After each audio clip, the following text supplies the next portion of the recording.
How Michael Jackson settled his wildest legal dispute. What happens when a shy boy from Gary, Indiana, moonwalks into global superstardom? Builds a fantasy kingdom, marries Elvis's daughter, and ends up in court wearing pajamas. How does a man who broke racial barriers on MTV become the center of one of the most controversial trials in entertainment history?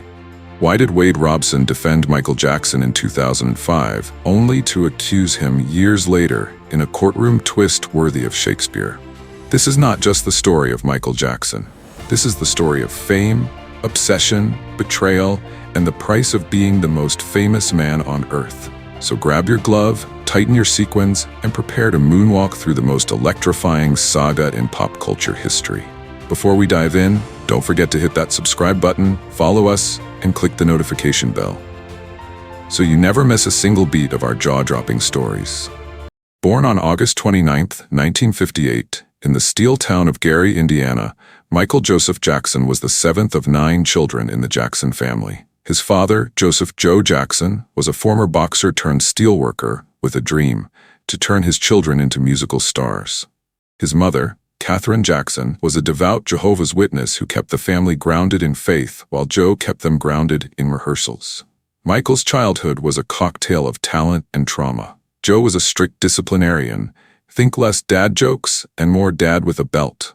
Michael later recalled, "He'd tease me about my nose, and I'd cry. I hated it." The Jackson kids were drilled like military cadets, and by age 6, Michael was leading the Jackson 5 with a voice that could melt steel. By 1969, the Jackson 5 signed with Motown Records, and Michael's education became a blur of studio sessions and private tutors. His solo career took off with Got to Be There, 1971, but it was Thriller, 1982, that turned him into a global deity. With 7 top 10 hits and a music video that looked like Spielberg met Broadway, Michael moonwalked into history. He won 13 Grammys, 26 American Music Awards, and was inducted into the Rock and Roll Hall of Fame twice. He was the first black artist to break MTV's color barrier. He didn't just change music, he changed culture. Michael's love life was as mysterious as his glove collection. In 1994, he married Lisa Marie Presley, daughter of Elvis. The union was part romance, part PR stunt. They divorced in 1996, citing irreconcilable weirdness. Later that year, he married Debbie Rowe, a nurse who worked with his dermatologist. She gave birth to Prince Michael Jackson Worse in 1997 and Paris Michael Catherine Jackson in 1998. Their marriage ended in 2000, and Michael retained custody. In 2002, he had a third child, Prince Michael II, nicknamed Blanket, via an anonymous surrogate. In 1993, 13-year-old Jordan Chandler accused Michael of sexual abuse. The case was explosive. Chandler's father, Evan Chandler, was a dentist turned screenwriter who allegedly tried to extort Michael for $20 million before going public.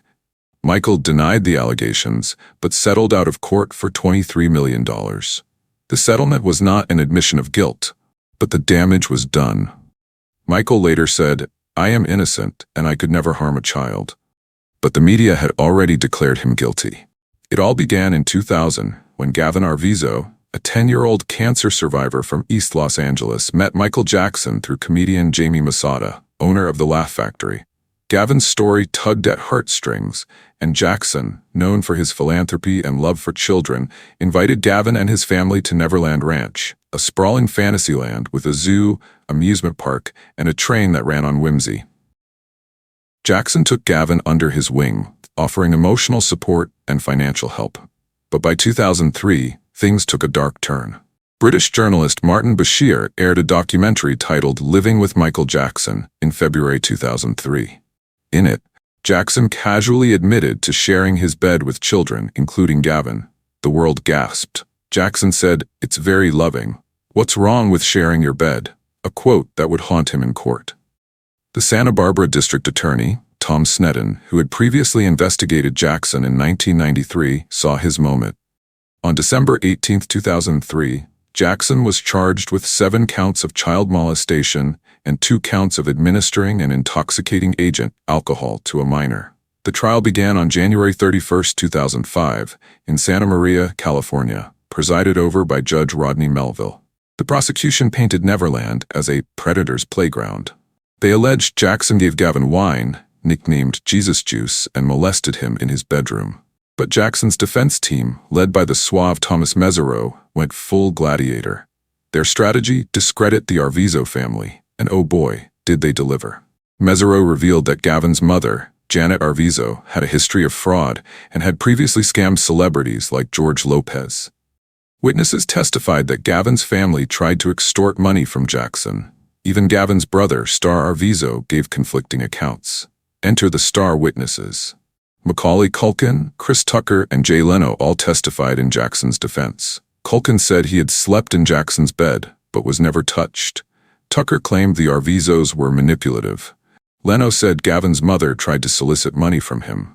Jackson himself never took the stand. But his presence was felt, especially when he showed up one day in pajamas, late to court due to a hospital visit. The media had a field day. After 4 months of testimony and over 140 witnesses, the jury deliberated for 7 days. On June 13, 2005, they returned with a verdict, not guilty on all 14 counts. Jackson wept. Mesereau smiled. The courtroom buzzed. Outside, fans screamed, danced, and sang "We Are the World." It all began in the late 1980s. Wade Robson, a precocious Australian dancer, met Michael Jackson at age 5 after winning a dance contest in Brisbane.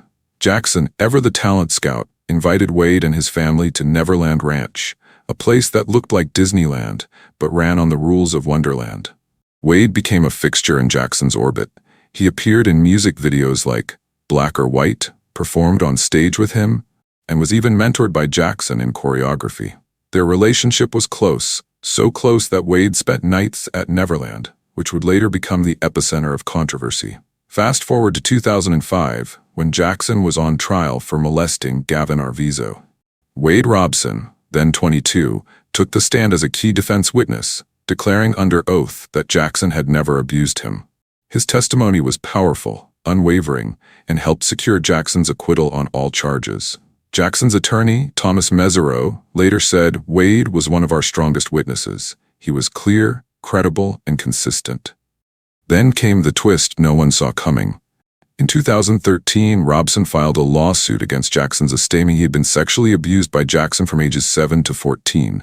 He said he had repressed the memories and only realized the truth during therapy. The world gasped.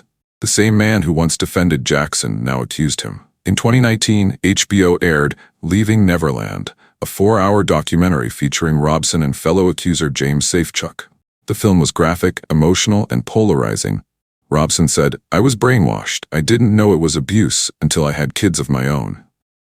Jackson's estate called the documentary a public lynching and sued HBO for violating a non-disparagement clause from a 1992 contract.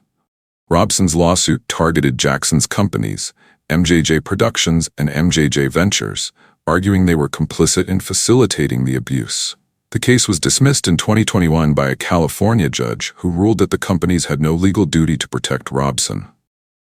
But plot twist, in August 2023, the California Court of Appeal reversed that decision, allowing Robson's case to proceed to trial. The judges, Elizabeth Grimes, John Wiley, and Victor Viramontes, ruled that the companies could be held liable if they were found to have enabled Jackson's access to children. In September 2025, Robson and Safechuck demanded $400 million in damages, citing personal injury and emotional trauma. The case is now set to be heard in lower courts. Jackson's estate, fiercely protective of his legacy, argues that the claims are opportunistic and unsupported by evidence. Robson's team insists that justice delayed is not justice denied.